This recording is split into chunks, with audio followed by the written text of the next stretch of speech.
So ఇది కథ.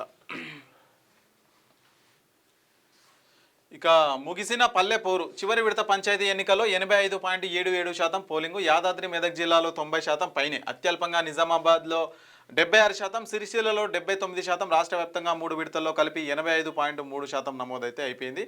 22న సర్పంచ్ల ప్రమాణ స్వీకారం ఉందంట. వార్డు సభ్యులు కూడా పంచాయతీరాజ్ గ్రామీణాభివృద్ధి శాఖ డైరెక్టర్ ఉత్తర్వులు చేసిరు.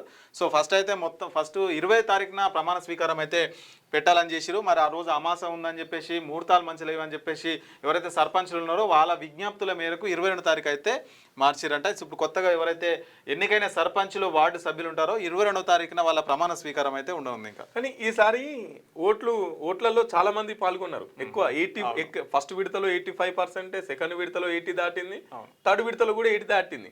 హైదరాబాద్ కార్పొరేటర్లు అనుకో దండం పెట్టాలి, రా ఓటేసిపోవాలనాలి. కానీ ఊళ్ళల్లో పోయి మరి ఓటేసిరు. చాలా మంది దీంట్లో పాల్గొన్నారు.